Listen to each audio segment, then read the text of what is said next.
I know you've addressed this and talked about it on the Barking Browns podcast. Favorite prospects for the Browns in the draft this year?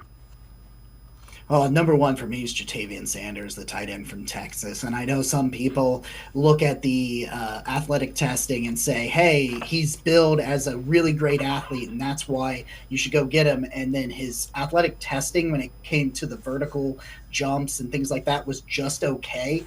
But when I go back to the tape, I don't see just okay athleticism. I see a really good athlete. And what he can do vertically in the seam from the tight end position, not many people can do that in this class. Now, he's kind of allergic to blocking, so I'm not gonna sugarcoat that.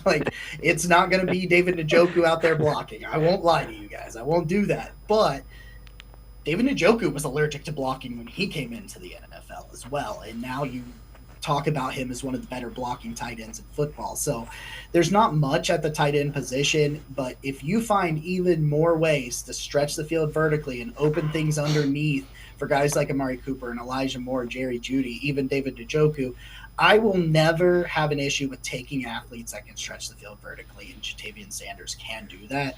So that really stands out to me. I was really big on Alex Wright a couple of years ago, really big on Alex Wright. And if you wanted to kind of who's my favorite player in that round 3, round 4 range, it's North Carolina linebacker Cedric Gray.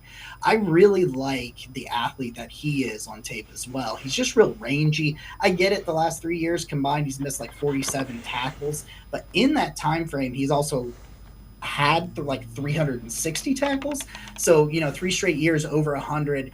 He's a guy that is instinctual, has a nose for the football. He finds the football. You're not in position to make 400 tackles in 3 years if you're not good at diagnosing what's happening and being able to get there. He's real rangy, sideline to sideline. I just think he could be the perfect cleanup player behind JOK. Sometimes JOK, he makes the play not bringing the guy down, but forcing him to bounce back inside when he doesn't want to. And Cedric Gray can be that athlete waiting inside to make those plays. So those two, and then, of course, Curran Amagaji, the tackle from Yale. I just think this dude's ceiling is through the roof. He's not ready to play at all, but guess what? The Browns do not need a tackle to play right now.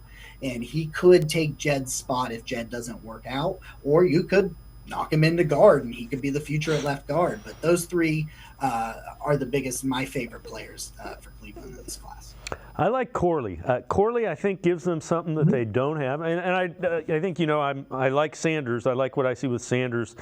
Somebody pointed out he needs to work on his strength. I mean, we lock him in the weight room and we tell him we're not letting you out till you get done lifting weights, 6 hours a day. And then he can come out and he'll look like David Njoku.